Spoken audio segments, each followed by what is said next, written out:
Welcome. Today I'm going to be sharing about different ways that we process our apples in abundance. When we get lots of bushels of apples, what we do with them. And there's lots of different things you can do with your apples, especially this time of year when you can get apples fairly cheap. And there's different ways you can buy them, whether you buy them in bushels, whether you're collecting them from your own backyard or off properties that you got permission for. A friend of mine had got a good deal on getting a huge container of apples. So we ended up getting more than a few bushels of apples. Actually, within the apples, we got a mixture. So there was Cortland, Honeycrisp, Macintosh. There's a few others as well. So we had a good variety.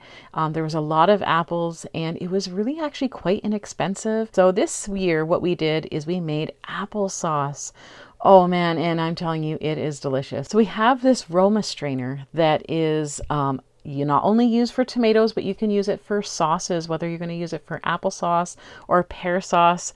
My daughter found this really fun to use. It was something it took both of us to use it, but it saves so much time. We just boiled down the apples in a tiny little bit of water, and then once they were soft enough, we put it through the strainer, and it actually separated the peels and the seeds from the actual flesh is what we wanted for the applesauce.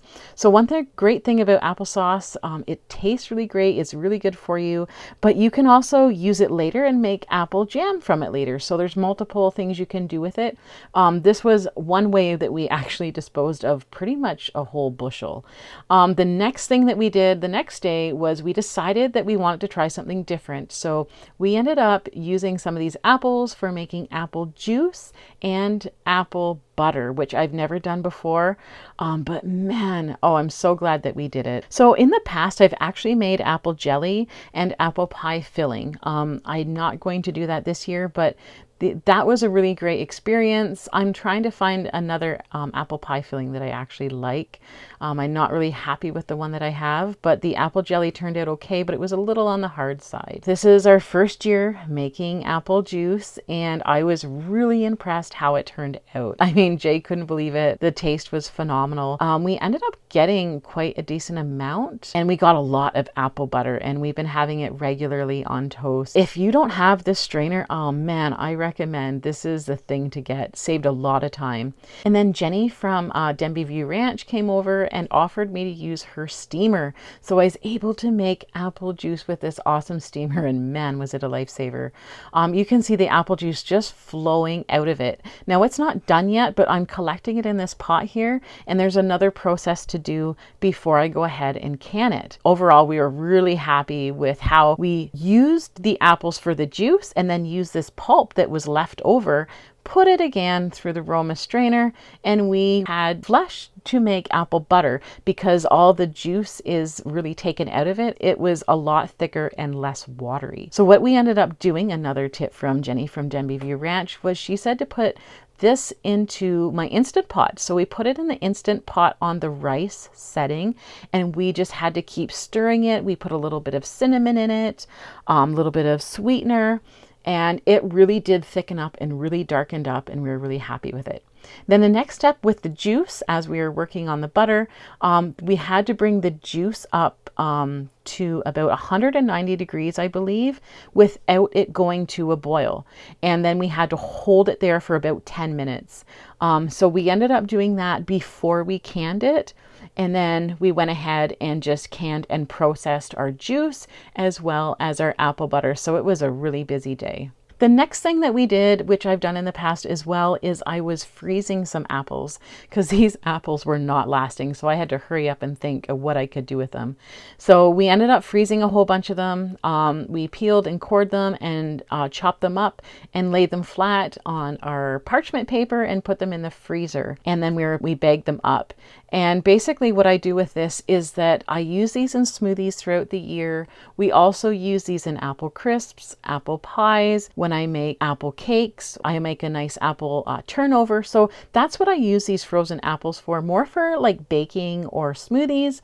But it was a quick and easy way to get these apples dealt with before they started going bad, because we did have to throw some out to the chickens. But man, between the chickens and the rabbit, there was a lot of good nutrition given to our animals as well, with the pieces that I wasn't using. So when you see all of those cores and peelings, they went to good use. The chickens ate them right up, and what I could give the bunny, I did. We got a few bags of this put away for the winter. Another great thing that we like to do always is doing apple in the dehydrator. So the nice thing about this, you could do like apple chips. You could add flavorings to you if you wanted to. We just left them as is, and what we do with these is we actually add them to our oatmeals. They rehydrate back into the oatmeal, and it's also another way of storing it easily because it saves a lot of space, so that I don't have a lot in the freezer. I don't have any more space to put more jars and cans. So this is another thing that we like to do. Hannah also likes to eat these apples as snacks, and we used all different types of apples. I was really happy. I think we did about 3 to 4 bushels of apples this year, so we got a lot of apples put away. It was a very busy few weeks, but we are so glad we did. We're really happy with the outcome. If you don't have any apple trees around you, go and look different markets. Even go to orchards. You might be able to get a deal like we did and get like a big skid if you had someone to share with, or you might get a better deal getting bushels by checking out different markets. If you enjoyed this video, go ahead and check out my canning section. I have a canning playlist. I also have a homesteading playlist that kind of goes over what we do here on the homestead, more of it like kind of teaching and showing you exactly what we're doing. This video was just to show you just how busy September can be around here. Not only was it about processing these apples, but we did a lot of other things like harvesting our garden. There's a lot of stuff that goes on. Spring and fall are very busy months here on the homestead. Just couldn't wait to share. We got such an amazing deal on these apples, and wow, it paid off in the end. A lot of work, a lot of dedication, but a lot of reward. So hope you enjoyed it. And like always, hey, if I can do it, I know you can too.